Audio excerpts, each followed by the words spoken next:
Mr.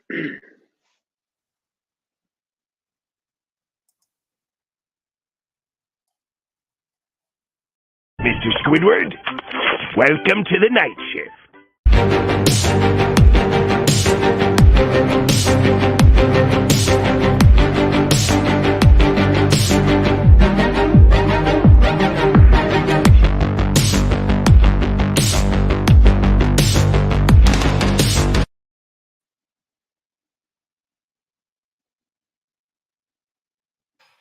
Hello, everyone. Happy Saturday night. And also happy Sunday morning to Ben, wherever you all may be. Welcome to the night shift with alongside Ben Curse and the Asian Skip Bayless, Isaiah Leong. My name is Loro Antonio, and we got a lot to be talking about today. So, fellas, how are you guys doing tonight? Doing good. Doing well, man. I'm kind of scared for the roast sesh that Ben is about to give me. I don't know what it's That's about, all but it should be fun. But I mean, what a Saturday like in the sports world. I mean, you had the Lakers Warriors game, and that fourth quarter was just phenomenal. Then you had the Duke North Carolina game, which we'll get into in a bit. That was great, like a lot of great sports action, and then you top it all off with the UFC fight that just happened about a couple minutes or like about 10-15 minutes ago, and that was really good as well. So just a lot of great sports action today. Just a really jam-packed day in sports and a lot of things to talk about. So much things to be talked about here. So, Ben, you want to start off with your roast chest to Isaiah? Well, Isaiah, my good friend. Listen, you don't have to be scared about this roast at all, but I guess you could say it's more of a reality, per se, as of right now. So, a couple weeks ago, I was in my bed, and of course, I'm on the Eastern Coast, and you and Isaiah, I think, were doing your own shift, and I heard something pretty interesting, and it was regarding the Celtics, and it was regarding the NBA, and about how I also heard to say, "Oh, Ben did not want to hear about this," or we'll to kind of listen to see how he feels about this. And I don't know if you could recall, Isaiah, but I do believe, and if I am putting words in your mouth, I very apologize to you. But I believe you said the Celtics are pretenders. Is that correct? I remember saying something like that about a couple weeks ago. All right. Well, listen. This hat is coming on. This hat is coming on, and I'm ready.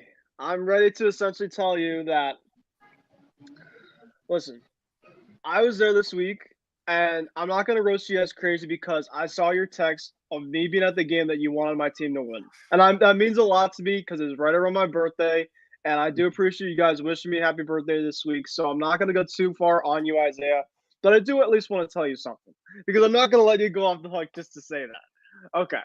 So the Celtics, okay, I have been very impressed with the way that they've been, right?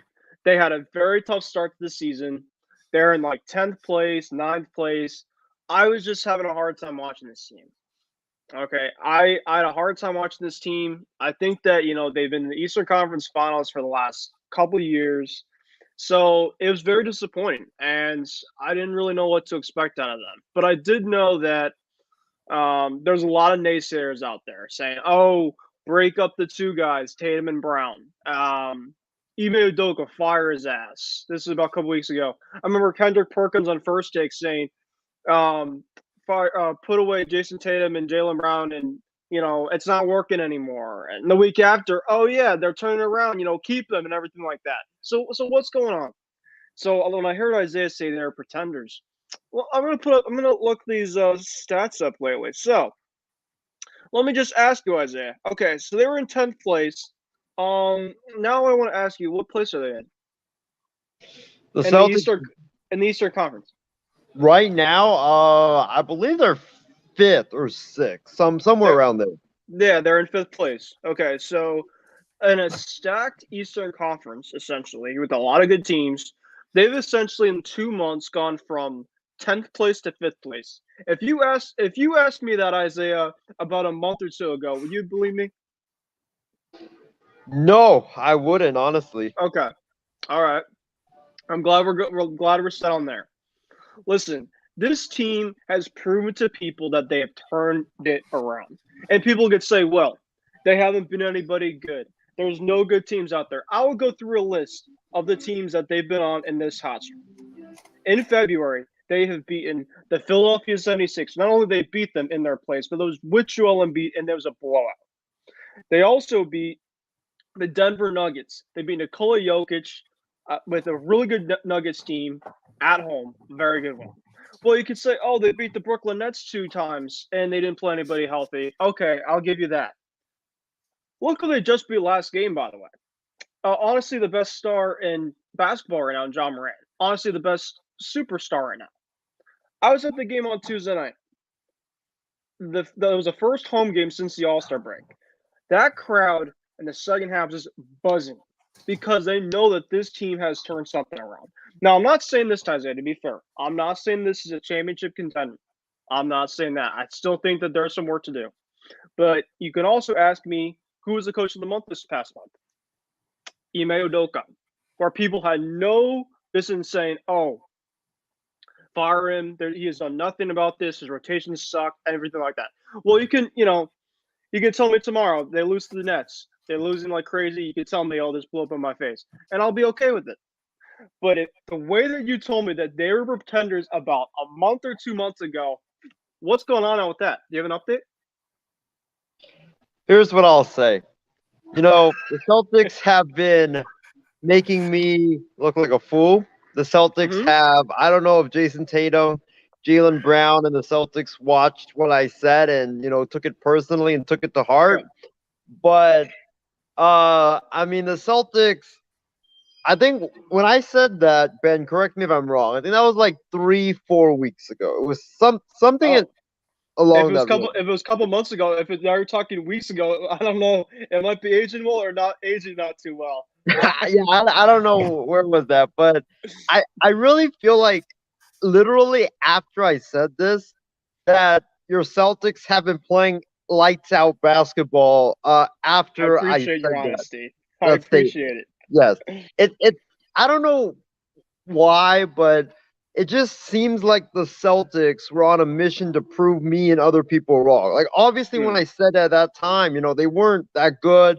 They had gotten off to a slow start. I think like you mentioned, they were like they went on a slow start. Yeah. Yeah, they were like 9th or 10th at one point, and Tatum and Brown weren't really. I mean, Tatum and Brown were playing well, but the entire team as a whole, they weren't playing that well. But I mean, I'll give it to your Celtics. Your Celtics have definitely proved me wrong. They've definitely made me eat a lot of humble pie and a lot of crow. I mean, they're playing great basketball right now, and the one thing that as a Lakers fan that I truly regret from the Magic Johnson era of when he was running the show in Los Angeles is, and I still regret this to this day, is him picking Lonzo Ball over Jason Tatum. I think that is something that's really going to hurt, and Lowell probably could agree with me on this. That is something that's probably going to hurt us Laker fans for the rest of our lives, just because you think about what we could have had. You think about LeBron. LeBron was coming either way. You think about Tatum. Yep. You think if we get Tatum, you probably, I don't know if you would probably land Anthony Davis. I still think Anthony Davis was going to come regardless if you made the trade or not for him, just because he was LeBron's best friend. Imagine that big three that you could have had. Yeah. But now, scary. Yeah, exactly. It would be really scary. But now you're just stuck in this position where you don't have any assets and you don't really have a lot of talent. But back to the Celtics. The Celtics are playing well. I mean, Tatum is playing like a top 10 player in basketball right now. And I'll give you that. But I don't know if I'm still ready to say that they're better than, Philly or they're better than Miami. I would say that they're definitely not pretenders in terms of they'll make the playoffs. I think me and Loro, if we look back on our NBA preview show, I think both of us didn't even have the Celtics even making the playoffs or even being in the play-in.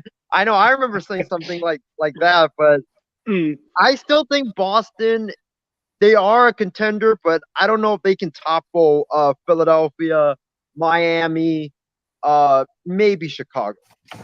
All right, well, I'll answer to this, and then we can move on. I appreciate your honesty. I appreciate you're wrong, because if I was in your position, I would say the same exact thing. I don't think that. I think.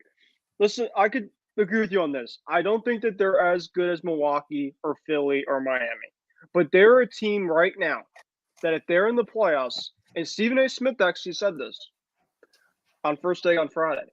Who's the sneaky team in the Eastern Conference right now? And he said the Boston Celtics. He said because he said that this team reminds him of the Atlanta Hawks team last year, a team that nobody gave credit for and just went in and just played team basketball.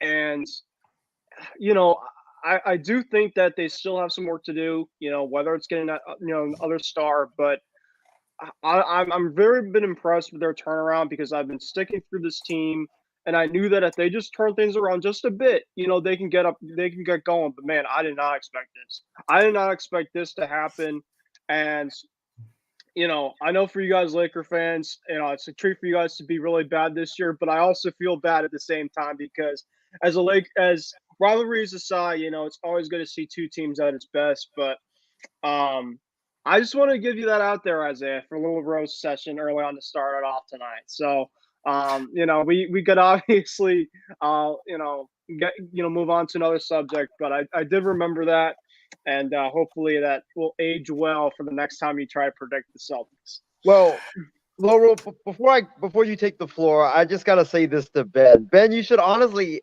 hope that I continue to say bad stuff about the Celtics because it seems like, and Callan labels this as the Isaiah jinx or the Isaiah curse, that whenever I say something bad about certain teams, the opposite happens. And whenever I say something good about certain teams, like I said, the Lakers were going to win like 70-something games, they end up in this precarious position. So, yeah. Well, I could see you with the Lakers thing because I thought that the same thing. With all their talent they had, it's one thing that if you had like the Jacksonville Jaguars prediction you had for winning, I could see that, but that's another story for another day. Oh man, just glad we're having fun to start off the night. Very fun there. I mean, the Celtics have. I think to me, Ben, the Boston Celtics are not a first half team. I think they're more of a second half team that likes to play well at the right time. But to me, they just got to be consistent.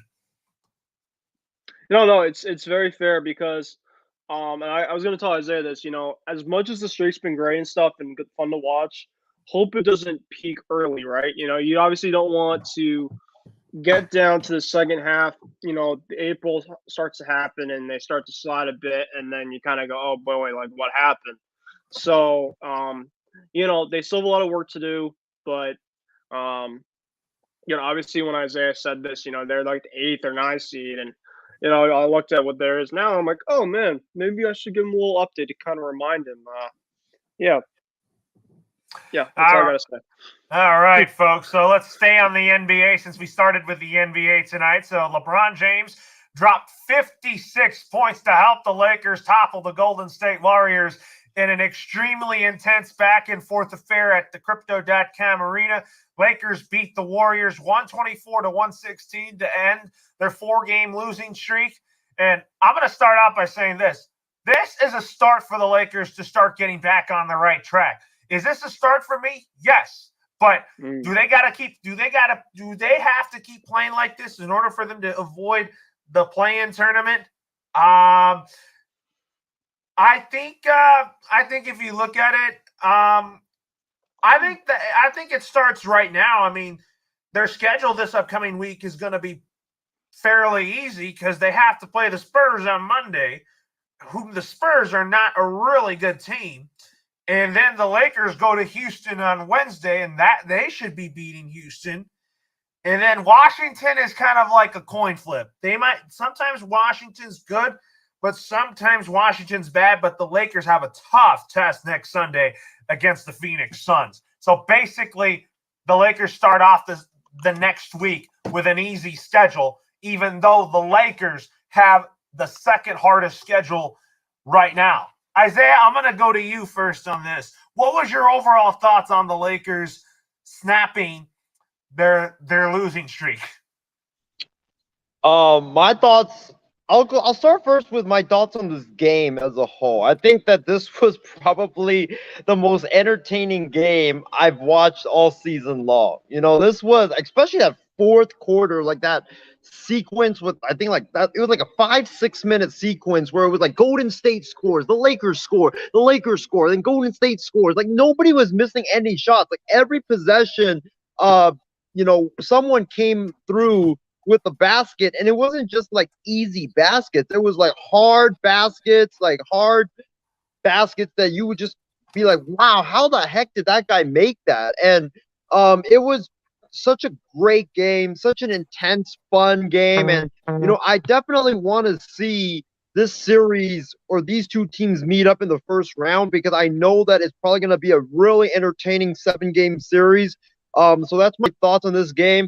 As far as the thoughts on the Lakers are concerned, I mean this is how they need to play for the rest of the season. LeBron needs to go on that Kobe 2012 like run, or 2012 2013 run where LA was struggling, and then Kobe puts the team on his back and just leads them down the stretch, leads them to a ton of wins, and then they make the playoffs.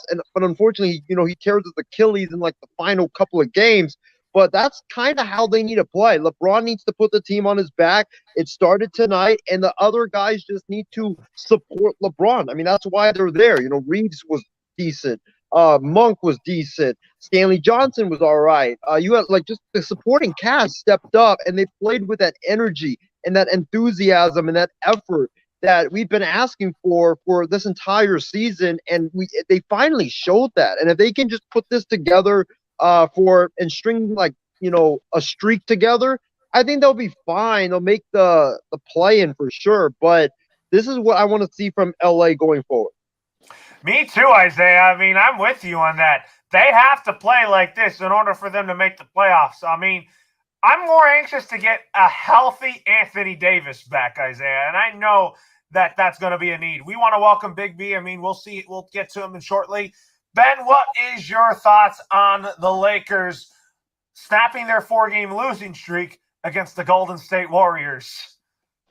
Well, I got to say is glad for you guys to finally feel a little win here. You must have really had a hard time with that for a while. So I'll give your props for the night. I agree with Isaiah. It was a great fourth quarter, back and forth. LeBron was absolutely sensational. But I got to say this. And Lauro, obviously, kind of just your take in terms of, and obviously these Laker fans have one win like this, things are going to happen, be back and stuff. I looked at the Lakers' last win. It was against the Utah Jazz, and people were saying, "Oh, it was a close win," and obviously things just went downhill after.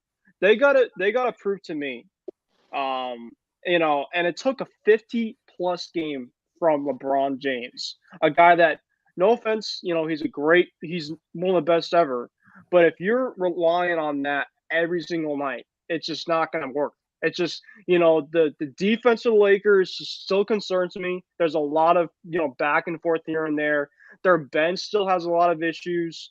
And, listen, I know Isaiah has a love fest with AJ Reeves. He's a good player, but if you're relying on him to be your best defender of the whole team, I'm sorry. You look at the other two teams, and, the Clippers were the example the other night when they faced the Lakers. The Clippers don't have a lot of household names out, without Kawhi and Paul George, but they play hard. And I just think that the Lakers have to prove to me, if they want to play hard over the course of the next couple of games, they could do it. And, Laura, I know you said with Anthony Davis coming back, it gives them hope. But the only way I see the Lakers really kind of turn things around is that they can stay healthy and play much better defensively. I'm not going to discredit them for this win by any chance, because I think that they deserve this. But the Warriors have also been struggling too. The Warriors have had a hard time sagging someone the last couple of games too. So somebody really had to win this game. But Melo had a pretty good night, but Melo's been very consistent. There's just so many aging players with this Lakers team that it just cannot be sustainable. I'm sorry to tell you guys. Yeah, I mean, this is an old roster, and then Big B, you said that they're the AARP Lakers. Give us your thoughts on this game overall for the Lakers. Where do I start? I think Ben covered a lot of it. I mean, when Lakers win, everybody's on the bandwagon saying that they're going to make a playoff run, blah, blah, blah, all this. And when they lose, it's this team needs to explode. They need to restart. They better not make the playoffs. Isaiah keeps ranting. What's that? I said Isaiah keeps ranting over losses. Yes, exactly. You rant all you want. You say you disown the team, but yet you still watch them. You still commented on them, which is fine. But, like Ben said, don't get discredit as the loss. They played a good game. They beat a good team. Both teams are kind of iffy right now. But if you're going to rely on, LeBron James to get you 50-plus points a game the rest of the season to win, you guys might as well just pack up the bags right now because it ain't going to happen. And they're what, the 9th seed right now, so they got to play in the play-in game. The 9th right? seed, yep. So how's it break down? 7, 8, 9, 10? Is that how the matchup's going to be, or is it going to be 7, 9, 8, 10? Well, Big B, the matchups will be 7 versus 8, and then 9 versus 10. So okay, I just want to make sure. I got them right. If the winner wins the 7 and 8 game, the winner becomes a 7 seed. The loser gets to play the loser gets to play the winner of the 9 and 10 game. Okay, all right. So right now, Cleveland possibly has got to play 2 games to get into the playoffs. And are they going to be healthy? I know you guys want Davison back and healthy. But how healthy is he going to be? Right now his full health is what, 80%, 70%? Need 100% Anthony Davis, though. But he's not 100% Anthony Davis. Come on. LeBron's not even 100% LeBron. Yes, LeBron is still a phenomenal guy at 80% that most people are at 100%. Don't get me wrong. But, AARP Lakers right now, they got a lot to prove. And, a lot of people know. A lot of people are coaching. Well, it's just Frank Vogel's a great coach, but he's not had a fully healthy roster, though. Because they're old, and if this team was 10 years ago, the team would be unstoppable. There's no question about it with this roster. No question. Everybody can argue differently, but to me, this team 10 years ago would be unstoppable. Now you got aging veterans, you got a few young guys. I'd like to see what Vogel could do with the younger, more established staff, get rid of all the old players that, are past their prime. And then let's see let's see how great of a coach he is. So, but hats off to them. They won, but they're not going to make a run to the playoffs. All right, Big B. So we have a Minnesota Timberwolves question for you in just a moment here. We're going to get to Jimmy Butler and Tyler Hero. They both scored 21 points to lead the Miami Heat past the James Harden-less Philadelphia 76ers. Like Isaiah said, the Philadelphia 76ers are they're a better team without Ben Simmons. They have James Harden. You have him and Maxey in the backcourt. This offense, it's more fun to watch now than with Ben Simmons and Embiid. Harden and Embiid's a better combo. Ben, what is your thoughts on the Heat beating the James Harden-less Sixers? Well, Miami Heat, the Celtics played them last couple of years ago in the playoffs. They're a team when they're on one of the most complete teams in basketball. I personally think in the Eastern Conference. They got a very good coach in Eric Spoelstra who's been there, done that. They got good defensive players. PJ Tucker is a very underrated, player in their starting lineup with good corner threes. Jimmy Butler hasn't been as great lately, but he's one of the best two-way players I still think in basketball when he is on. Bam Adebayo only scored even 6 points tonight, but he had 10 rebounds. So he contributes in other ways if he's not even scoring a lot of points. But when he's on scoring points and rebounds, he's a double-double machine. And then they got guys off the bench that contribute too. Caleb Martin, he's only scoring 9.6 points a game, But, he's scoring in double figures the last several games. That's helped them out the bench. Tyler Hero's been great. He was a killer against the Celtics a couple years ago. So, even without James Harden, this is a good win for Miami because Miami has very good they do really well against top teams. Against the Bucks, they were right in their game the other night. This is a team, if they're on, I do not want to face. Then I think Philly, on the other hand, too. I agree with Isaiah. You get rid of Ben Simmons. The drama's over there. But James Harden, I still wonder about his defense. That's the only thing about him. He's a spectacular offensive player, and then his playoff resume just never been good. And, he has to show that he can win the big game. With a team like this now, with one of the best players in basketball, and Joel Embiid, if he could do that, I think that Philly can go to the finals. You're right, Ben. And that's what Isaiah said. I really like the Sixers team better without Ben Simmons. They actually found their big three in Joel Embiid, Tyrese Maxey, and James Harden. Because I really think that with the roster that they have, I think Doc Rivers has done a phenomenal job coaching this Sixers team. But the only concern that I have with Doc Rivers is how is he going to coach in the playoffs? He's known to blow 3-1 leads. And I want him to flip that script in order for the Sixers to go to the NBA Finals. Doc Rivers has that pedigree, and he has what it takes to take a team to the promised land. Isaiah, what is your thoughts on the Philadelphia 76ers losing to the Miami Heat without James Harden?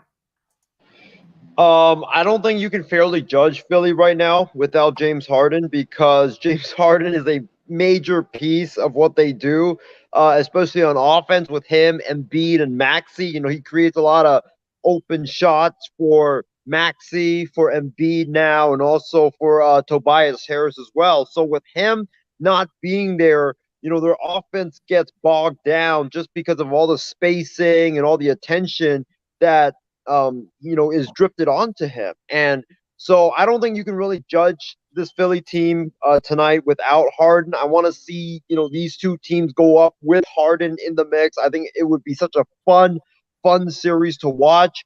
But I think that for this game, Miami truly showed that, everybody's known that they're for real, but it just reaffirmed that fact that Miami is one of the true contenders in the East just because, they've got the star power, they've got the depth, they've got the defense, they've got great coaching. They're just a really good basketball team. And right now, if I have to make a pick, I think it's Philadelphia and Miami in the Eastern Conference Finals. I think it would be such a fun Eastern Conference Finals. And I think that Eastern Conference Finals would probably go, to the limit, 7 games between those two teams. So I think that it was a great win for Miami, obviously, but I don't think you can judge Philly or say anything about Philly just based on this game because they were missing James Harden. They were missing James Harden. You're right about that. Big B, what is your takeaways on this game here between the Sixers and the Heat? Miami's built pretty good. Like James said, they play their type of basketball. They're going to be unbeatable. Philly, on the other hand, Harden's only been there, a handful of games right now. So, yeah, the teams look better without the distraction of, they're going to trade Ben Simmons. The players probably got asked that quite a bit. The coaching staff probably got asked that quite a bit throughout the year. Finally, it's done. So, taking what Isaiah said, yeah, let's get Philly with Harden, Miami with and let's roll. Let's see what kind of series we're going to get. Doc Rivers, once he's in the playoffs, anything happens. I can't blame him for the losing 3 games or 3-1 lead and losing the games because all he did was coach. The players didn't produce. So that's, to me, 50-50. It's the coaching plus the players. So I kind of lean it more toward the players. So Doc Rivers is a great coach. I think any team that he's got, and he's managed big threes before when he was in the Clippers organization for a little bit there with Griffin and all them guys. So let's see what they can do with fully healthy and in the playoffs, like what Isaiah said. Oh, yeah, absolutely. I think the Sixers are going to be very good in the playoffs with this roster. But, anyways, now we'll talk about Ben's former favorite player, Terry Rozier, who used to be a Boston Celtic, and LaMelo Ball combined for 55 points to lead the Charlotte Hornets past the Spurs 123 to 117. The Spurs, they're a rebuilding team, but I do like DeJounte Murray. I love Pop. And I mean, the Spurs never tank with Greg Popovich, but with the Hornets, this team is just fun to watch. And I'm on the LaMelo Ball hype with Isaiah because LaMelo Ball is a special talent. And I really am excited to see what he brings to the NBA. And I have to admit, he's even better than Lonzo Ball because I think LaMelo Ball is going to be an all-star. I think the Hornets are going to build their team around him. And I think free agents are going to want to come to Charlotte now to play with LaMelo Ball. Ben, you might agree with me on this. What is your thoughts on the Charlotte Hornets beating the San Antonio Spurs tonight? I mean, I do agree, Lauro, that Charlotte's had a good season, but they're kind of like Cleveland. They're a young team. So, obviously they would get tested, I think, in the playoffs. I just don't think that they're above the elite type of other teams that I see out there, but they've been a fun story this season. LaMelo Ball, I do agree with you. I think he has a bright future ahead. He's an all-star. The one thing about Charlotte is they're a very resilient team. They played Boston very well this season. So they're a team that I think we're very matched up. Actually, though, at this point in time, I think we're a lot better, kind of compared to where we've been the last months or two. So I think that we would have the bigger edge as of right now. But, Terry Rozier, I love him as a Celtic, and I think that, he's not a big household name out there, but I think that for a young team like that, he can give you about 15, 16 points a night. He always plays hard, can shoot the three here and there, good defense. So the Spurs, too. Obviously, Greg Popovich is trying to chase history right now. I believe he has one more win until he is up there in terms of tying some of the league all time and coaches for wins. So that's probably on his mind right now. But obviously the Hornets have been a fun story, Laura, but I just think that they're still a couple years away in terms of where they want to be. Oh, yeah, you're absolutely right. They're just more of a play-in type team for now, but I do think they're going to make the play-in tournament. But I think that in a couple of years from now, I think Charlotte will be competing with Milwaukee and Philly and Miami for the top 3 seeds. I'm excited about their future. They used to be the laughingstock in the NBA, but now this team has such a bright future, and I think James Borrego has done a really good job rebuilding this Charlotte Hornets team. And he didn't come in right away in his first year. It wasn't an easy process for him. I think that as the years go on, I think Charlotte is going to get better under his leadership. I think players want to play for James Borrego. He is a really, really good coach. I've always thought that he would be a great coach, fellas. Isaiah, what is your takeaways on the Charlotte Hornets beating the San Antonio Spurs? LaMelo Ball and the Charlotte Hornets are the San Diego Padres of the NBA. And what I mean by that is the San Diego Padres, young team, they play with a lot of, passion. They just have fun on the baseball field, and they just don't really play with a lot of pressure. They are a team that when you watch them on the field, they just play like there's nothing for them to lose. They just have fun. That's what I thought of the Charlotte Hornets team. Young team, you got a young bright star in LaMelo Ball, who I've said for, many, many months that this kid is a star. This kid is going to be a future superstar. And I can't wait to see him play as he goes, on and on in his career. But you got a young star, you got a young head coach, you got a young group there in Charlotte. Don't forget about Miles Bridges, Kelly Oubre there in Charlotte. They don't really play with a lot of expectations. They, just have fun out there on the basketball court. So they just remind me of the Padres. They just love having fun, and they are a team that I don't really think that they're going to really go that far in the playoffs. I see them more of their ceiling for this season is probably get to the first round and get bounced out. But in terms of like a one game, winner take all playing game, I could absolutely see Charlotte winning just because, when you look at the East, you look at the bottom teams right now, the Nets are in dysfunction. I know they're going to get Ben Simmons back, but, it's going to take some time to integrate everybody. Atlanta, they've kind of been a really big disappointment. So I could see Charlotte pulling some upsets in that play-in tournament and potentially getting into the first round just because of like all the other teams are just kind of very disappointing this year. It hasn't been what we expected to start the season, while you have Charlotte who just go out there on the court every single night and play like there's nothing to lose for them. So they really remind me of the 2020 San Diego Padres. In a way, yes. And Big B, what is your takeaways on this Charlotte Hornets victory? First off, where's that big what that you guys always say when Isaiah has a weird take like that? Because we need that. Comparing the, I mean, I get what you're kind of saying, Isaiah, with the youth movement and stuff like that, but I don't know. But anyway, so Charlotte is a team that I can see. I think Isaiah said it. They have nothing to lose. I mean, they're out there having fun. And that's what's scary about them. Because if they get hot and know they can beat some good teams, that's just building their confidence. And yes, if they can keep the core group together and bring in a piece here and there that fits what they want to do, the sky's the limit for this team down the road. So going into the playoffs, I would take Charlotte as a sleeper right now if everything starts clicking and they can finally, they can put it together. Because, a young team that doesn't have nothing to lose is just out having fun. To me, that's scary. So, but yeah, the upset over Pop and Spurs, I mean, they beat a great coach. They beat a decent team. So we'll see what goes on after this. Yeah, we're going to wait and see what happens here. But anyways, this is a question for you, Big B. You ready for this?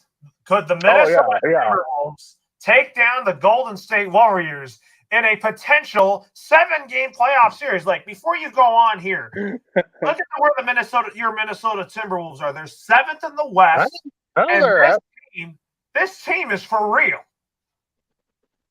I mean, don't get me wrong. They're another team like Charlotte. They're fun to watch. They're young.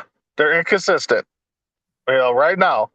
Yeah, they beat who they beat tonight? They beat the Blazers.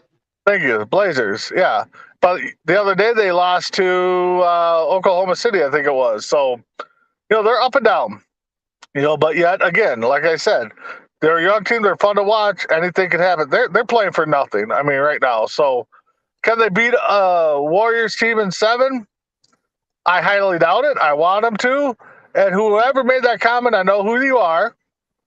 I got, $20-$60 on it saying that, Warriors aren't going to do it or Warriors will do it and the Wolves won't knock them out. So as much as I want to see the Wolves play, because we haven't had a decent playoff run since KG, Spree, Cassell era, that one year that they went and lost to the Lakers, I think it was. So, yeah, I'd like to see the Wolves go all the way as much as possible, but they're in the same boat with Charlotte. They're a young, fun team. Give them a couple years, keep the core together, and we'll play down the road. But right now, Warriors would take the Wolves probably in 6. And what about you, Ben? Do you think that you could see the Timberwolves take down the Warriors in a potential 7-game playoff series? Well, whoever made that comment, no and no. Nothing to take away from the Timberwolves to your team, Big B. But I do agree with you. They're a young, fun team. I did not expect them to be where they are right now, actually. I didn't either. I really have not really followed the Timberwolves that much this season, but I do like Cat a lot, so I kind of tune in terms of how he's doing. But they're 36-29. They're in 7th place. Who would have thought they would be over the Clippers and the Lakers as of right now? So, I mean, they're doing something right. And they're what, 2 back of Denver? Yeah. Yeah, they're 2 back at Denver. I mean, to be fair, Denver's kind of slipped without Jamal Murray. I think he's I get it. but still, it's really impressive. They got a very young team. I do really like that Charlotte comp. They have really nothing to lose. They're a young team, so I do Yep. think that they can give a team for a run for their money in the playing game, and see kind of where they go from there. They're a young future team, and we'll see maybe if they can get a superstar here and there, and maybe Cat can recruit somebody. I know that he's been rolled into some trade rumors here and there last couple of seasons, but I do think he's kind of like Damian Lillard in a way. He's very loyal to, I think, that team. Like Dame is for the Blazers, and I do think that obviously when you have Anthony Edwards and you have Cat together, that's a very fun young type of duo that I think that could be going for years. And D'Angelo Russell also helped too. A young type of a veteran type of player who's been kind of around for different teams. So Yep. that's a team that's been playing pretty well. They actually did beat Golden State too. Yep. If I can recall, yeah, on March 1st, the day Yep. I was actually at the Celtics game. So yeah, they're a young team, but they were a lot of fun.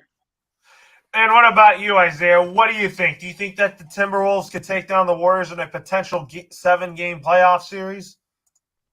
I need to call the cops on my guy Stephen Wang because he is stealing my thunder as the guy who provides like the bold takes here on the network, and I don't really like that very much. But in terms of the Minnesota Timberwolves, I don't think that they're going to get past the Warriors, but I could see them stealing a game or two from the Warriors just because the Warriors, for some reason, without Draymond Green, they've just been really, really inconsistent. Jordan Poole has taken a step back.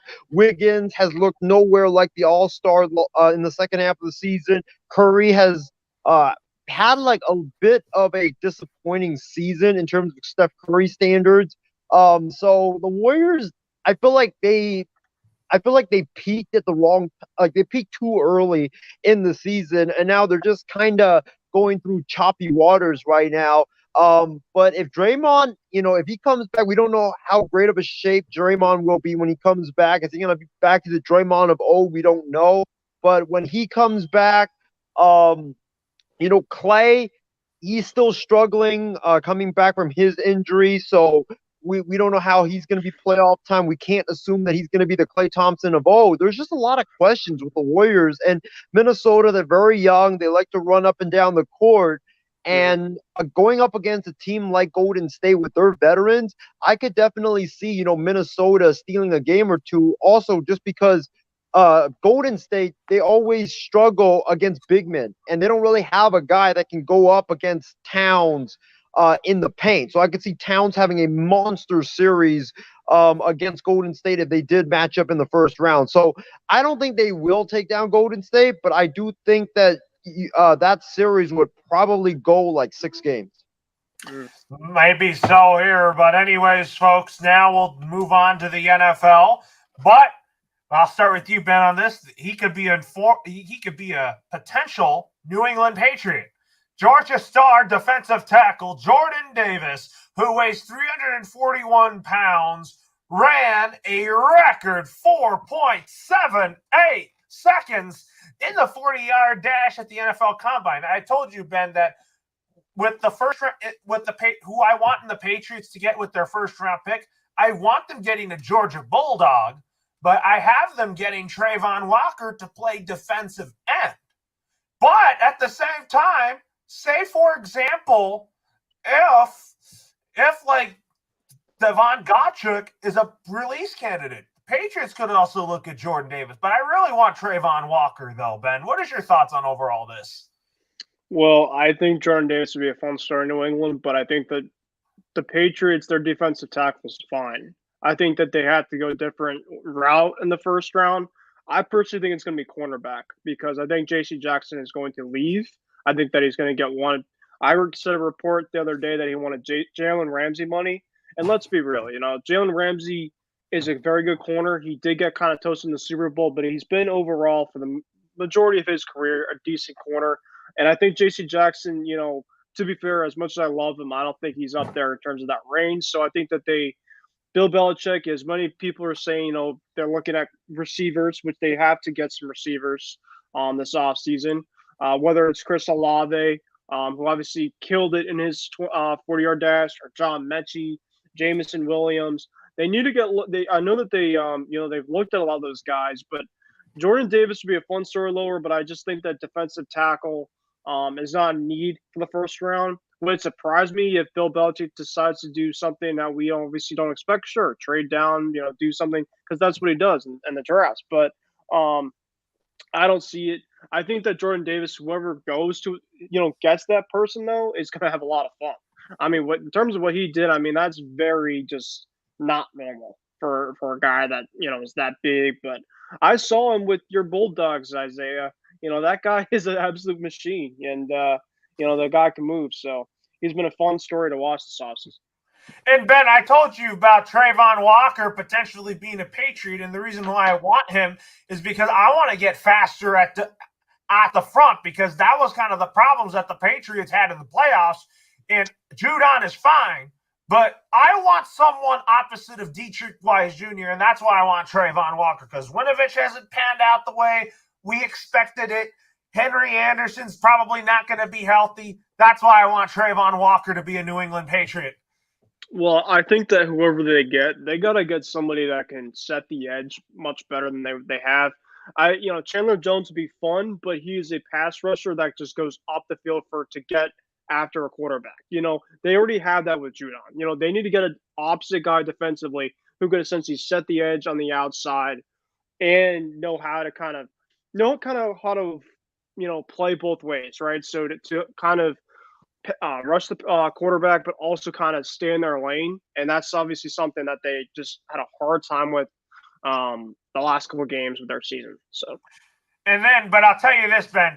I think the Patriots are going to save those draft picks to draft John Mechie and Slade Bolden. I want these two to reunite with Mac Jones. If Big B is like, oh no, doing his eye roll. I don't think that they'll get both, but I do think what I do think that they're going to do. So, I mean, I'm not a big report that they were looking at Robbie Anderson. Bills had a high thing with Robbie Anderson. He just want to move the needle. I do think, going after a guy like Calvin Ridley, I think that would be a perfect situation for Mac Jones. He's been in Alabama. And I did see, you say to me, Laura, that they're looking at Chase Winovich and trade for him. I think, you can get him for like at least a good second-round pick. I think that Calvin Ridley could be a very viable option. And then, if you don't look at the trade market, then obviously look at a guy like maybe an Anderson or, obviously getting somebody like Mechie. So, but I want Mechie for sure. I want Mechie for sure, Ben. But at the same time, I'm hearing that if you look at it, I'm hearing that the Patriots want to move on from Nelson Aguilar. I wouldn't be surprised either. I was never a fan of the pickup. And he's good at 10-yard digs and going deep here and there, but the guy, he's a very bad drop radius. He can't catch, in timely matters. 50-50 balls. They need a guy that can stretch the field. My dad has been telling me a lot about Allen Robinson. They need kind of a bigger body on the outside to kind of stretch the field and kind of have defenses kind of take away the outside, because a lot of times last year, essentially, a lot of defenses are kind of just playing stack in the box, because they're a run-first heavy team. And, they need to find a way to get Mac number one on the outside, and I think that'll definitely help, get Mac's progression up. Now, obviously, I'm really more worried about their coaching staff, because, they lose McDaniels, they lose a lot of guys from that coaching staff. That obviously is a huge factor in what they do moving forward. And also, Big B, I'm going to go to you next on this. What was your thoughts on Georgia's star defensive tackle Jordan Davis, who weighs 341 pounds? He ran the 40-yard dash at 4 minutes and 78 seconds. At 4 minutes, he ran the 100-yard dash? Or do you mean 4 seconds and... Anyway, not 4 minutes, Laurel. So anyways, first off, I'm going to tell you guys right now, I don't like the combine. I think it's overrated. I think it doesn't tell me anything about a player, because one, they're not running in the pads. They're not doing any drills in the pads. So Yeah, it's impressive. Don't get me wrong. You run a 4-something at 300, 400 pounds, trust me, props to you. But what's he like with the pads on? We all seen the footage. We all seen, that's to me. If I was a player, I wouldn't go to the combine. I would skip it. You can have interviews on your pro day. You can, do whatever. But I honestly, I think the combines doesn't mean nothing to me at all. So I'll watch their footage of the games on YouTube or whatever, or clips on Facebook. That to me tells me what a player is going to be like in pads, not the combine. All right. Anyways, with that being said, Fox and ESPN are reportedly engaged in talks on a potential trade that would send Joe Buck to ESPN. And I've also understood that if he does move to ESPN, he could also be a part of Major League Baseball's coverage on ESPN, along with his Monday Night Football duties. But do I see that? No. I see Joe Buck remaining at Fox because I think that anyways, we'll get to that story in a minute. Isaiah, what's your thoughts on the Jordan Davis story? It's quite simple. Big fella can move around. It's very impressive what he did. I think he ran a 4.78 in the 40-yard dash. I mean, that's really impressive considering he's 340 something pounds. He's really heavy, and for him to be able to get around like that, like Ben mentioned earlier, that's not normal. So he's a super freakish athlete, and he's definitely going to be a stud in the future. Definitely is a stud of the future. But anyways, we're going to go on to the Joe Buck thing. Do I think that what I said is that Fox and ESPN are reportedly in talks on a trade that could send Joe Buck to ESPN's Monday Night Football that could reunite him with Troy Aikman? Do I see that happening? No, because I see Joe Buck staying at Fox. I could see him being paired with either Sean Payton or Greg Olson. So, Isaiah, I'm going to go with you on this. I predict, and I'm going to stick to my prediction, that Monday Night Football will be with Al Michaels and Troy Aikman. Well, I personally want Al Michaels to be on Monday Night Football, but, about this, trade talks that they're having, first of all, it's very interesting because I want to see what ESPN and Disney would potentially give up, given the fact that, the last time both networks did some type of trade like that sent a broadcaster somewhere. I think Al Michaels got sent to NBC for Oswald the Rabbit. So I want to see what Disney is going to give up in exchange for the rights to Joe Buck. But I think Buck is decent. I mean, he's my second choice besides or behind Al Michaels to be the guy that does the play-by-play for Monday Night Football. I think a booth with Al Michaels and Troy Aikman would just be freaking phenomenal. And if you're ESPN, you already had like bad booths in the past. I just don't think that you can afford to mess it up and let Al Michaels, a Hall of Fame broadcaster, you reject Al Michaels. Like that's like uncalled for. That's definitely unfathomable. That's like, LeBron James or Kevin Durant wants to play for you and you just turn them down. Like, what are you doing? So ESPN needs to take a chance, and they just need to sign Al Michaels because he's 70. Even though he's 77, he's still phenomenal. So I think that even though Aikman and Buck has good friendship and they have a good chemistry, I just think if you don't sign Al Michaels, it would be a massive mistake. I think ESPN's got to go with Al Michaels. And Big B, what do you think? Do you think that we'll see a trade that could send Joe Buck to ESPN, or do you think Joe Buck stays at Fox? Man, it's tough, because both networks want the best. I mean, they want to put out the best. Right now, Troy Aikman's a hot commodity. Tony Romo's hot. Sean Payton's a hot guy that everybody wants. To me, Joe Buck's a baseball guy. His dad was a baseball guy. I can't see him not doing baseball. So, I mean, he's going to have to work out to where he's going to do baseball. I mean, he's going to do the World Series. He's going to do playoff games. And if ESPN doesn't cover that, then he's got to stay at Fox. But also I've heard too that if he does get moved to ESPN, there might be a clause in the contract they let him still do baseball games like the World Series and stuff. So we'll see where it goes. I mean, it's kind of weird that we're talking about a potential trade in broadcasters, but it's the world we live in right now. But to me, Joe Buck is always going to be a baseball guy. I think Joe Buck's going to stay at Fox. We want to welcome James Gonzalez to the night shift. So a couple questions for you. What was your thoughts on Jordan Davis, who weighed 341 pounds and ran the fastest combine for a big man? And also your thoughts on if Joe Buck will stay on Fox, or do you think he goes to ESPN? Well, Jordan Davis gave me hope that, hey, yeah, I can run fast too, but in reality, I can't. It's pretty good. I just need to see it with pads on. Like Big B mentioned earlier, that doesn't mean anything, Loro. I know you got it on your TV back there. You could just turn that off, actually, because none of that stuff means anything unless there's pads on. So you got to get with the times with that, actually. What was the second thing? With Joe Buck. So, damn, is America ready for them again? I would think he would have a clause because he's been an announcer for so long that he can go do baseball back at Fox. But ESPN also has baseball as well. With Sunday Night Baseball, Monday, Wednesday, whatever it is.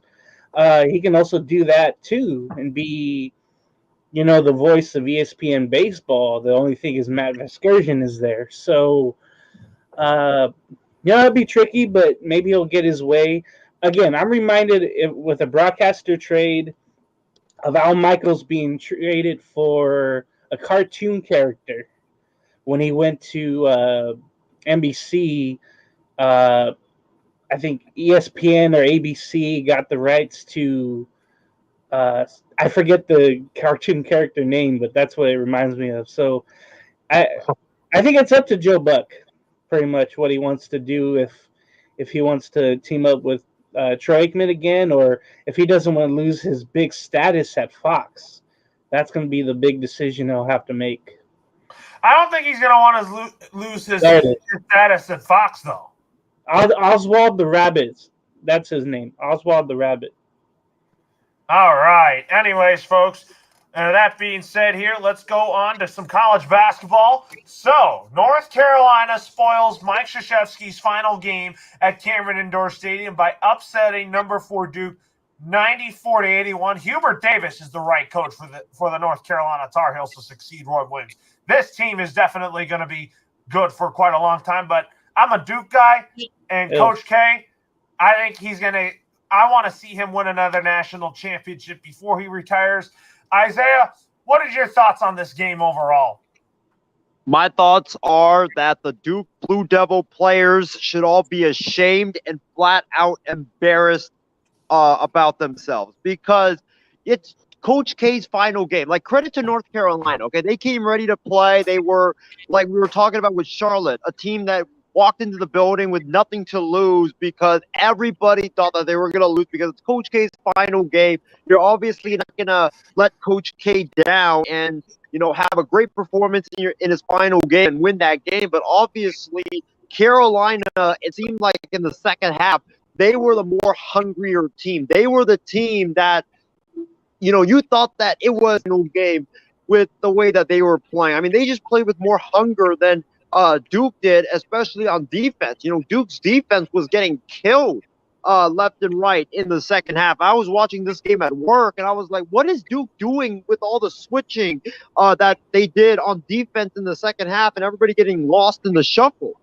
You couldn't make, you couldn't make baskets. I think they had like a dry spell for a couple minutes, and then Carolina just took advantage because Duke just didn't play defense, and that's what it came down to. And I think that, credit goes to Hubert Davis. What a phenomenal win for his program. I know his program has been scuffling. I know we talked about them last night when it came to the bubble teams. They're obviously, I think, going to be in the tournament now, but this was such a letdown because it was so hyped up by ESPN and everybody. Oh, Coach K final game and this and that. And for the Duke Blue Devils players to not be able to win this game for Coach K is just really sad. It is very sad. And James, what is your thoughts on this game?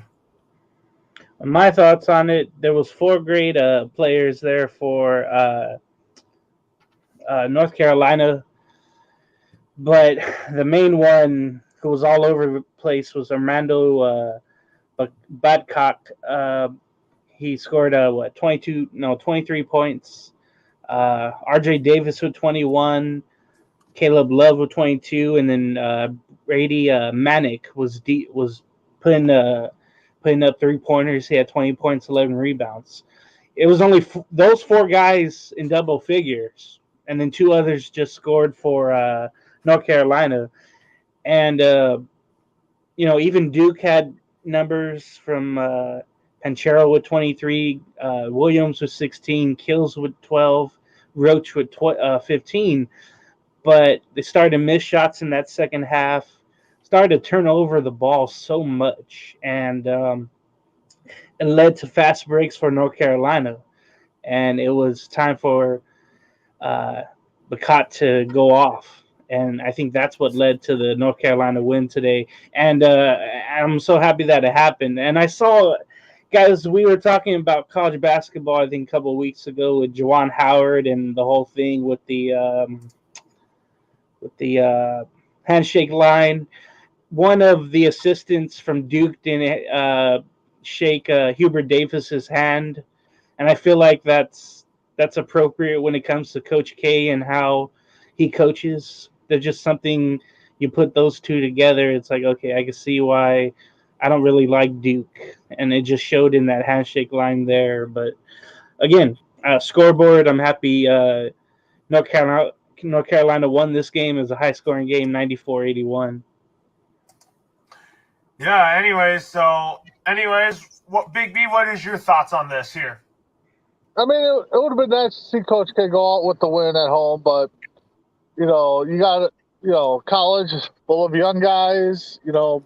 Most of them have probably played in pressure situations like that. But you're in a full house. You're in front of, 90-plus former Duke players that probably went on to a great NBA career. They probably hyped it up all week. They probably had pep rallies all week at Duke. North Carolina comes in, probably one of the greatest basketball rivalries that I can recall back growing up. What did North Carolina want to do? They probably wanted to come in and end the run. They wanted to put the big L up there. They did exactly that. Duke, on the other hand, yeah, they wanted to go out with the win, but to me, the pressure probably got to them. The hype probably got to them. You're thinking, and then once you start getting down, what are you doing? You're going to start rushing. You're going to start pushing the ball more. You're going to be taking quicker shots. So to me, I mean, Coach K would have been nice to go out with the win. Now for him to go out with the win, he's going to have to run the table in the NCAA tournament. I just don't see it happening. The Duke team is not the same Duke team that he's coached before in the 90s and early 2000s. So, hats off to him. Honestly, I ain't going to lie. If they end up going to the Final Four, I will be rooting for him because I do think Coach K is one of the best coaches around college. Probably up there on the Mount Rushmore of coaches overall in all sports. But, I mean, that's another debate to talk about, another show. Yeah, absolutely. So, anyways, now that being said here, now we'll talk about the Kansas Jayhawks hauled off a furious upset bid by Texas and bucks the Longhorns in overtime, 70-63.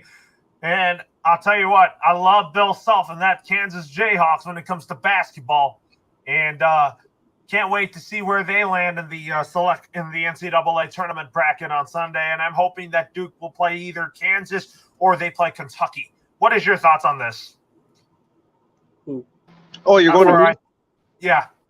Oh, my thoughts on this is that I know that Kansas won this game. It was a phenomenal game, back and forth affair in Kansas. But, Chris Beard and the Texas Longhorns, first-year head coach out of Texas Tech, who left Texas Tech to go to Texas, He's got a great group in Texas. He's got a great program that he's building right now there in Austin, Texas. And do not be shocked if the Texas Longhorns do major damage in the NCAA tournament. Not this year, but I think 2 years from now, because they just got something great going there in Texas. But I mean, this is Kansas. Kansas is an established, experienced college basketball program. Hats off to them. They were just the best. They were the more experienced team, and they played like it when the going got tough down the stretch after Texas went on that big run. Yeah, you're absolutely right about that. But anyways, James, what is your thoughts on Kansas's win over the Texas Longhorns? Yeah, Shane, I share the same sentiments with Isaiah about it. The only thing is Kansas got cold at the wrong time and let Texas back in. But that overtime session, Kansas just took off. They took that momentum from the crowd there, and they went with it. Have to shout out some Kansas players here. McCormick with 22, Wilson with 17, and Brown with 13. And some big baskets were made at the end there. Just too much experience, like Isaiah mentioned. And it always seems like Kansas, they're always a top 10 program, and then they're always experienced when it comes to home court advantage. They know how to take advantage of that, obviously. But for Texas, it seems like their upstart program, they could be dangerous, like Isaiah mentioned. And then especially with the years going on, with the recruits coming in, I'll have to check that out and see how their classes are going to go. I don't think anybody thought Texas would take Kansas to overtime, so at least that happened today. And what about you, Big B? Props to Kansas. I mean, come back. Like James said, they got cold at the wrong time, let them back in, went to overtime, took care of business with the home crowd behind them. One thing with college sports in general is it's hard to predict what's going to happen down the road. Right now they look good, Texas and Kansas, but that could all flip in 2-3 years when they get a whole new senior class, junior class in there, especially the way NCAA had that transfer portal call. I mean, this could be a whole different team next year. So, it's hard to predict what's going to happen down the road. Like James said, let's see what the draft class looks like and all that. But, right now, Kansas, the driver's seat, I don't follow college basketball too much, but, to me, we're right around March Madness, and you always see Kansas, you always see Kentucky, Duke, North Carolina, the big 4 or 5 that you always see in there. I know a couple years ago, I think Duke and Kansas, or Duke and North Carolina weren't in there, I think. So, but, we'll see what happens. We're getting close to March Madness. It's Selection Sunday, so. All right. Anyways, we'll talk about USC and UCLA. I'm going to go with you, James, on this. The UCLA Bruins beat the USC Trojans 75-68. Mick Cronin getting his first career win against USC after 5 tries. But talk about this game in particular. I think UCLA, this team, this basketball team, they're back to being a really good basketball program. Yeah, they've been good all year. Both schools. Both are ranked. Both have been ranked all season long. But this was endurance. It was 41-35 at the half, of a high-scoring game. Then that kind of tailored off in the second half. And then USC just couldn't buy a basket. Meanwhile, UCLA was just rolling. Isaiah Mobley did have 20 for USC. Peterson, I thought, would have put up more numbers. He only had 13 along with Boogie Ellis. But they just got cold. For UCLA, though, Jaime Jaquez Jr., he had 27. He heated up, especially in that second half. Jules Bernard ended up with 19. Jusang only with 8, and Tiger Campbell with 9. Those all key contributions to the score. But, I'm disappointed as a USC follower. I got spoiled those 5 last games. a couple of those matchups didn't have fans. At least 3 didn't have fans. So, getting those wins against USC was kind of odd. But you saw with a loud and sold-out Poly Pavilion that, it was going to be tough winning on the road. USC was definitely not favored in this game at any time. And, it's telling because Selection Sunday is coming up. Or I'm sorry, the Pac-12 tournament's going to come up, and then Selection Sunday. And this can only propel UCLA up and USC down to a lower seed. So that's what I'm worried about as the tournament comes on and then Selection Sunday. What about you, Big B? What is your thoughts on UCLA's win over USC? I'm not, going to say much. I'm going to piggyback. James had some great points. I know one of them is his team, so I didn't catch much of it. Just saw highlights. But I tell you right now, it's just James made a great point. You got cold at the right time, you get hot at the right time, and that's kind of what basketball is. You get a stretch where both teams could be cold, nothing happens, and then one team lights it up. So so I'm going to agree with James 100% on his take on this game. All right. Anyways, folks, we're going to go on to another topic here before we talk some baseball here. Is women's basketball. WNBA player Brittany Griner is being detained in Russia after customs officials say they found hashish oil in her luggage at an airport near Moscow in February. Isaiah, what is your thoughts on this? And do you think that we'll see Brittany Griner back in the WNBA at some point? This is a disastrous situation for not only the WNBA, not only for the sports world, but it's a disastrous situation for the entire United States. Because when you look at, Brittany Griner, obviously she's going to be stuck in Russia, which is a country you don't want to be stuck in, apprehended in, especially in those type of countries. This is a situation where, like I said something on Facebook where I could see the Russian leader using her as like a diplomacy pawn to get what he wants, and that's what they typically do. When these high profile Americans get trapped in these type of countries, their leaders would typically use them as like a pawn to try to get as much as they can from the United States. I've seen this so many times before. I feel really bad for Brittany Griner. I'm scared for her, honestly, because, in these type of countries with the rules that they have, you don't know what's going to happen to her. So, I'm obviously praying for her. Hopefully this situation can come to a quick resolution. You never want to see, anything like that. And, I always say this, when you're in another country, because like other countries are not like the US where they have the same rules as us, don't do anything stupid. Don't do anything stupid that would put your life at risk, because they could put you in jail and, who knows what would happen. They're probably not going to give you a fair sentence. They probably would, give you some ridiculous sentence or use you as like a diplomacy pawn, like they probably will do with Brittany Griner. So I'm fearing for her life. I'm fearing for her safety. This is not a situation you want to be in. And, I really hope that the U.S. government, gets something done quickly, because I think as the days go by, you start to get even more afraid for her.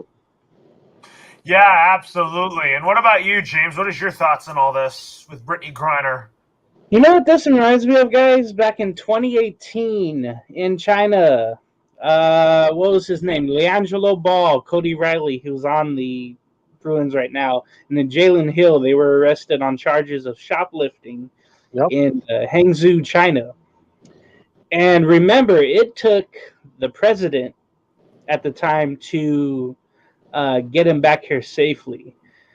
I wonder if it's going to take that for Brittany Griner. And it's more complicated now with what's going on with Russia invading, Ukraine and all that madness going on. It's like the wrong place and the wrong time. I don't think she realized where she was and I think she was trying to fly back home. I'm not sure, to the U.S., but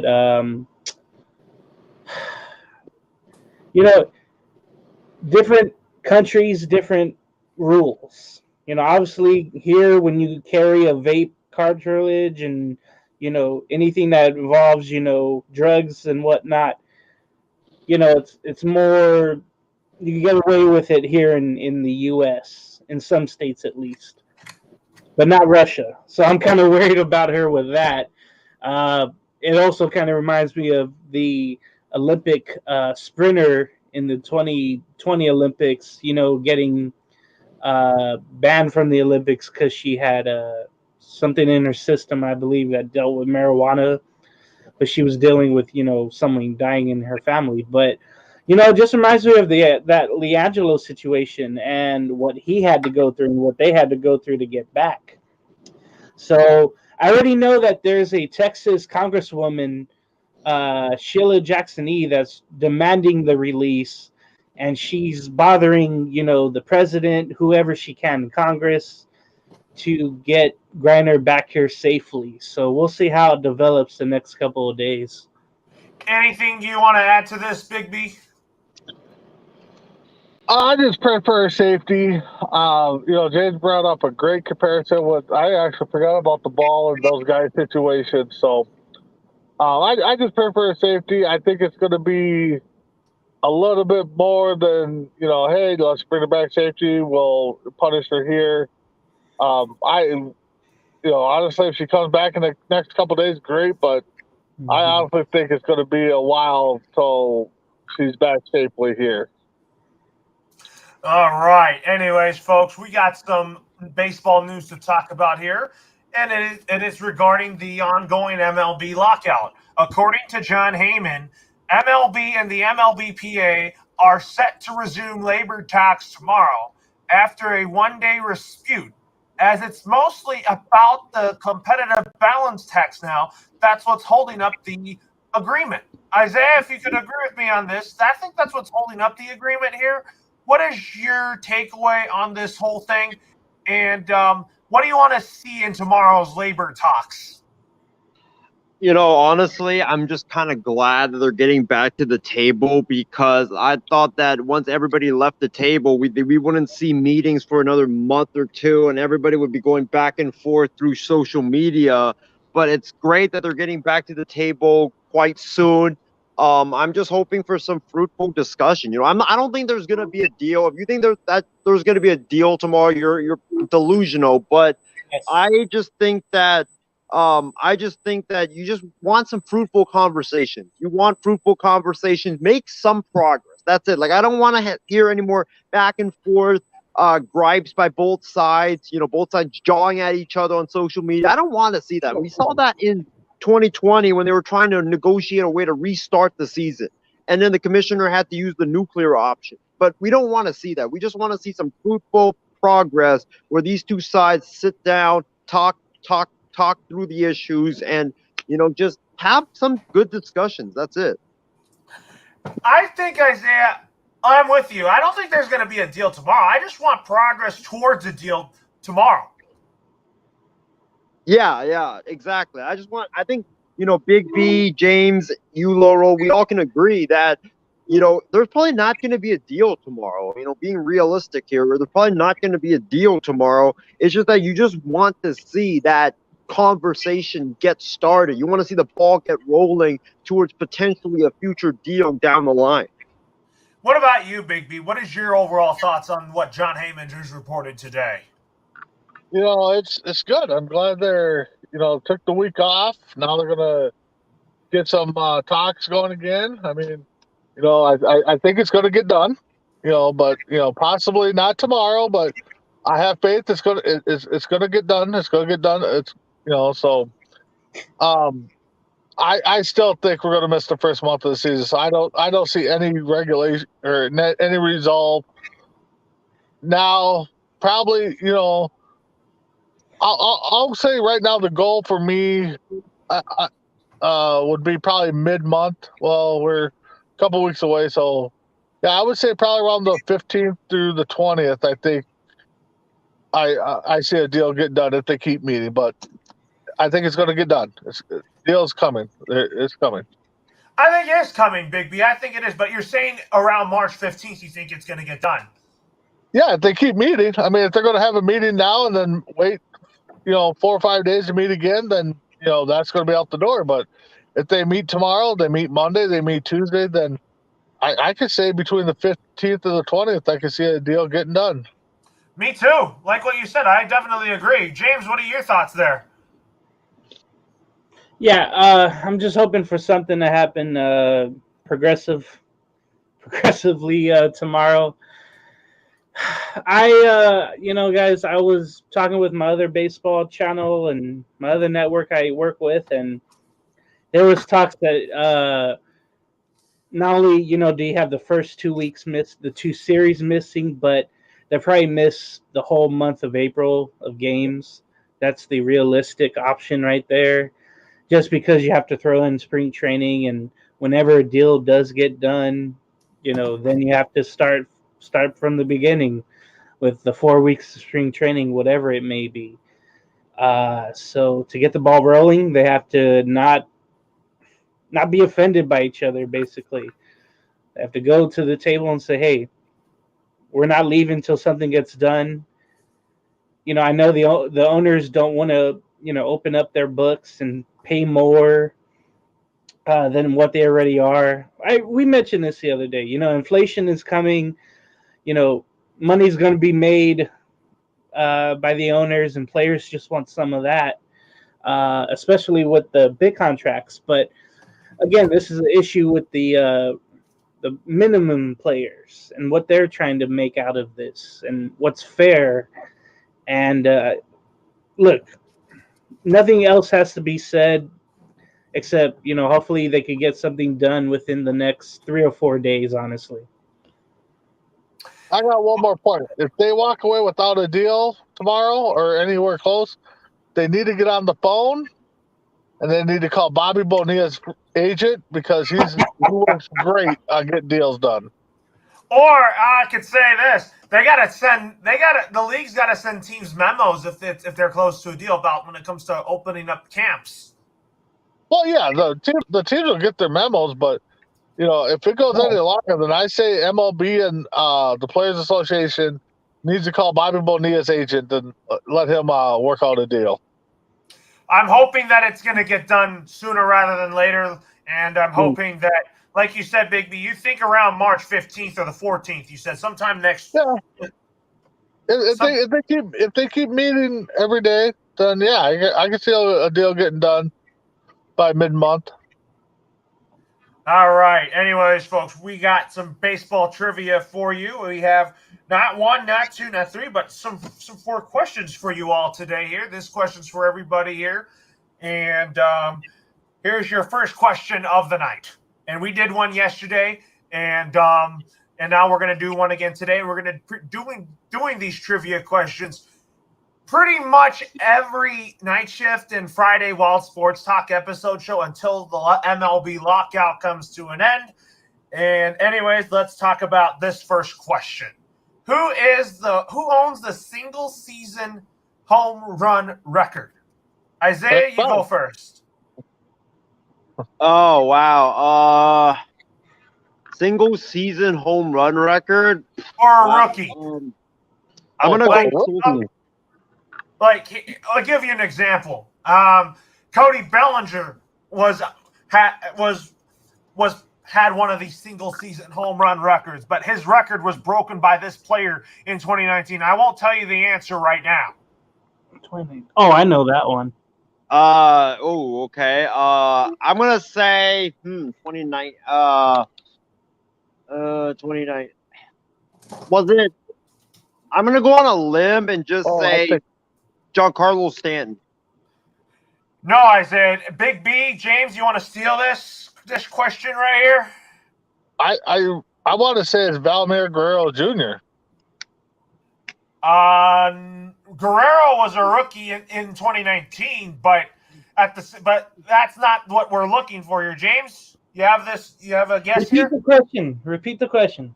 Who owns the single-season rookie home run record? Rookie, oh my God. And this was in 2019. Was that? This is in 2019. No, it's who owns the rookie record for home runs in a single season. Oh, I thought you said it was broken in 2019. Okay. It was broken in 2019 by this player on the New York Mets, Cody Bellinger. You're right. That's why I was going to do it before you said Nets anyway. Or Mets. Pete Alonso currently Oh, has Pete Alonso, a okay. single-season home run record. The polar bear. Yeah, he's trash. Why do you think he's trash, though, guys? Pete Alonso's a good player. Trash. The guy stays healthy, he's going to have a phenomenal career. Can't wait to see what he does in this year because he has Buck Showalter as his manager and all that, but we'll go from there. Anyways, our next question is, who hit the most home runs in the 2010s? James, Wow. you know this one pretty well here? Oh, 2010s. This is for everybody. Nelson Cruz. Ooh. It is Nelson Cruz. You're right. Nice. He has 346 career home runs. God, I wouldn't even have said that. That's my guy. That doesn't count, though, because he used, so none of that counts. I was gonna say like Josh Hamilton or someone. No, especially with the Angels, he didn't do jack squat. All right. Anyways, the next question is, who had the nickname the Sandman? Everybody know this one? That's for Big B, right? That's for everyone here. Big B, you go first on this one. Sandman. Well, he came out to the sun. Isn't it Rivera? It is Mariano Rivera. I never So heard that. James and Big B have a point so far. I'm getting shut out again. Oh, what a Oh, surprise! that's something new. Yeah, absolutely. We're But going to tell you the Detroit Lions of trivia. anyways, this one's for you, Isaiah. As of 2021, which active manager has the most all-time wins? Ooh. You mean right now, right? Yeah, as of tonight. As of today. I think I know this actually. The active one, I think it's Bob Melvin, right? No, the correct answer was Tony La Russa. That's Are we right. you're not going to give us a chance to guess? Okay. All I right, would have said LaRussa. I would have said somebody else, but anyways, we'll go to James on this one. Are you sure? What were the hats made in the first ever baseball uniforms? What were the hats? Wait. Repeat that. What were the hats made in the first ever baseball uniforms? What were the hats made of? What were the hats made from in this first ever baseball uniforms? Damn, I got the easy questions. They just get The something hell from is the that? 1900s. so like, what were they made of back in when they first? You can't wear metal. That'd be weird. I must say plastic. No, Can we James. guess, Monroe? Yeah, you guys can guess. Try to steal right here. Pig livers. Oh no. Not really. What about you guys? Do you have an answer? I'm gonna say rope. The correct answer is straw. Oh, that makes sense. That's all they had back in the day. Oh my gosh. This is for you, Big B here. All right. Pitcher Jim Abbott threw a no-hitter in 1993 despite what physical disability? Oh, give My him great- easy. One of my greatest pitches to watch pitch. He only had one hand. Yeah, he did have one hand, but that is not what we're looking for. The correct answer is he was born without a right hand. The same thing. Give him the point. Yeah, one hand. All right. Anyways, we have time for a couple more here. When a pitcher, this one's for you, Isaiah. When a pitcher makes an illegal motion on the mound that the umpire deems to be deceitful to the runner, what term is used? Well, this is easy. It's a balk. You got that right. It is a balk. Yeah, I'm on the scoreboard. And you got a point there. Those questions, and I get what was made in 1876. Well, you got this next question right here. It better be easy. Who led the home runs during the shortened 2020 season? It wasn't an Angel. I know that. If James doesn't get this, I think I know. I can steal. Yeah, you can steal Isaiah. Big B. Damn it. Isaiah, you guys can steal.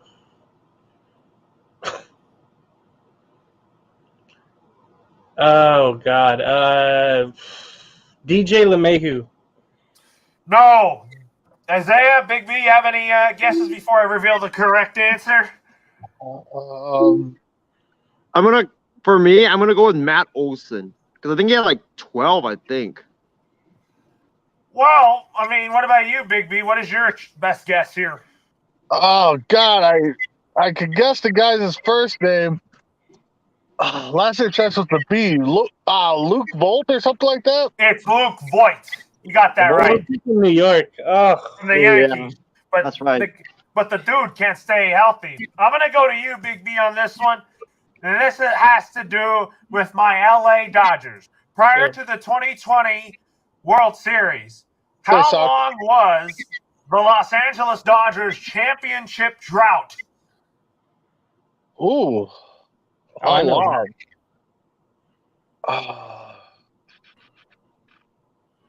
Oh, God. Long time. I don't even think I've seen the Dodgers win the World Series since I was born. God, I'll go. Well, I'll give you a hint. The last time, prior to that World Series, the last time the Dodgers won a World Series was when Isaiah's A's had Dennis Eckersley and when Kirk Gibson hit that memorable home run that went like this. Yeah, 88. So that's I can't do my math right now. 2020. So you're looking at what? 22 years? No, 32 years, ain't you? 32 is the correct answer. 32. That's what I had. Yeah. And Isaiah, we'll go to you, and then we'll probably call it for the night here. For how many games must be victorious in order to have a winning season? Oh, wow. James is just furious right at all the easy questions I'm getting. And you get them all wrong. Wow. How many? Isn't it like 81? Close. The correct answer is 82. 82. Oh my God, that's right. Do I get a final question? We're going to save that for the next show on Friday. So, folks, it has been a great show, and we have some final thoughts and announcements for you regarding our next extra point show coming up. Oops.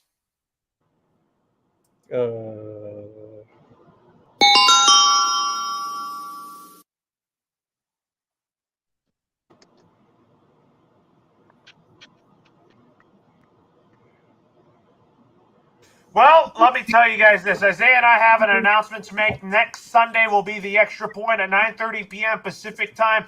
And be there. Be sure to be there or be square with our free agent predictions and which free agent's going to go. And also, Isaiah, we're going to also be talking about some trades that could be happening at the new league here for the NFL. Give us that announcement coming up here for the extra point viewers. You just did.